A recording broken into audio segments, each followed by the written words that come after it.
Welcome back, everyone, to the Deep Dive. Great to be here. So today, we're diving into a match that just screams excitement just from the scoreline. Real Madrid versus Osasuna, 6-2.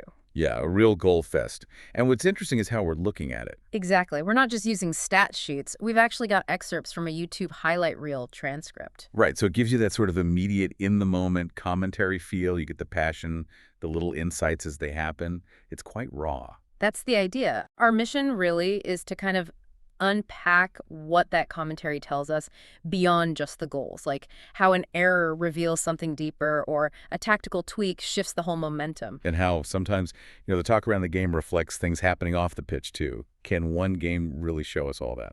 I think it can. And this one hinted at broader context right away. The commentary mentioned a huge flag, Kun Valencia. Yeah, draped from the stadium. And apparently on an officer's armband, too. Seems like a nod to some local connection, maybe a community story woven in from the very start. Okay, so let's get into the action, because this game, it started incredibly fast. It really did. No easing into it. Real Madrid score, 3 minutes in? Vinicius Junior? His 11th of the season already. Yeah. But the commentary was pretty blunt about it. Called it a terrible error from Osasuna's defender, Ali Catena. Yeah, basically said Vinny Jr. just took the gift. Yeah. Made it look easy, which must have stung. Yeah. Because Catena was apparently seen as a great signing from Alaves. So, a really unexpected start. A huge mistake setting the tone. Absolutely.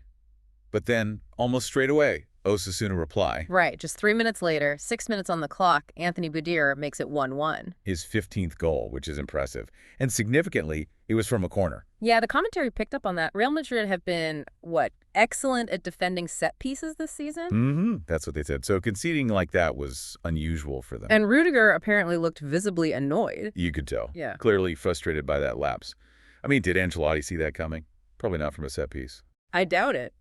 But it definitely made things interesting. Okay, so after that quick exchange, Real Madrid started to take control a bit more. Yeah, the next goal was Bellingham's. Jude Bellingham, his first of the season. The commentary really emphasized the sense of relief for him. It did. And it came from a wonderful pass from Asensio, setting it up nicely. But it wasn't just the pass, was it? They highlighted Bellingham's calmness. Exactly. That composure in front of goal showed how his presence helps them, create a lot of chances. It felt like a key moment for him personally. Then came the third goal for Madrid, Brahim Diaz. Ah, yes, Brahim. His stock keeps on rising, as the commentary put it. His fifth goal, described as having a lovely first touch and a very cool finish. Yeah, after a flick on. That goal gave them the 2-goal cushion. A bit of breathing space after that frantic opening. Okay, so 3-1. And then Vinicius gets his second, making it 4-1, completing his hat trick. Right, and this is where the commentary points out something really interesting tactically. Ancelotti's response. Exactly. He clearly wanted a response after that early Osasuna equalizer, and he got it. But maybe not just through effort, but through a change. What was the change? The commentary highlighted that Real Madrid finally started pressing high up. Pushing further up the pitch to win the ball back sooner. Precisely. Something the commentary noted they've been missing the whole season. And it worked. Instantly. It mentioned midfielders like Modric and Camavinga being all in the right place to intercept, win the ball, and that directly led to Vini's hat-trick goal. So that tactical shift was crucial, not just another goal, but a sign of Ancelotti adjusting things mid-game. Definitely. It showed how a strategic pivot can just unlock things. And speaking of Vinicius... The hat-trick hero. Yeah, the commentary kept coming back to him, echoing Ancelotti, calling him their most important player. And saying they don't move him from his favorite position. Makes sense. Right. They talked about his individual exploration, his skill, how he can put the ball in between the defender, even hinted at future Ballon d'Or potential. High praise. But what about Mbappe? He was playing too, right? He was. And the commentary noted he was active. Had a good run that led to a free kick, took a few shots. But no goal for him. No. And you could feel that in the commentary. They said something like, it feels like it's all that's missing now is Mbappe to score.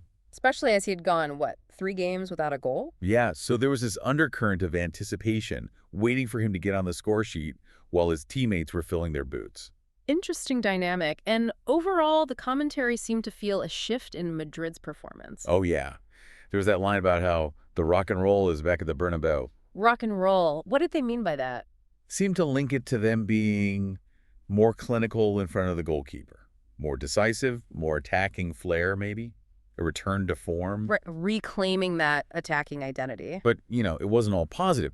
The commentary also mentioned the downside. Injuries. Briefly, yeah. Called it an awful first half in many respects in terms of injuries. Specifically mentioned Militome holding the back of his right knee. Oof. Yeah, a reminder of the physical cost. Exactly.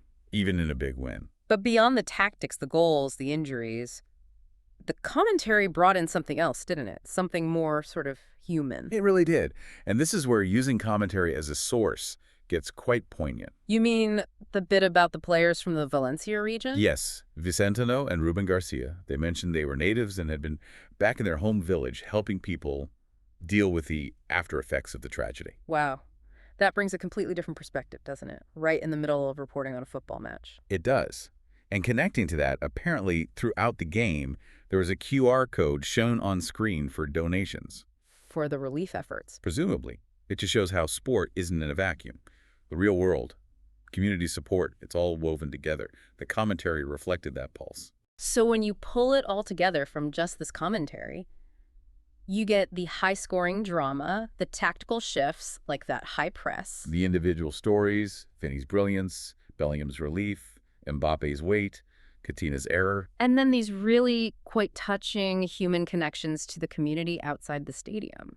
It's amazing how much texture you can get from listening closely to how a game is described, not just watching the ball. It really makes you think, doesn't it, how one single event, like this football match, can act as a sort of lens. A microcosm, yeah. You see the tiny details, the tactics, the player psychology under pressure. But also these much bigger things, community links, social context, even just the art of commentary itself trying to capture it all. So the question for you listening might be, what does this reveal about how interconnected sports and, well, real life actually are? How much more is going on beneath the surface of just a game? A lot to chew on there. It's definitely more than just 90 minutes and a scoreline. Absolutely. Yeah. Much more.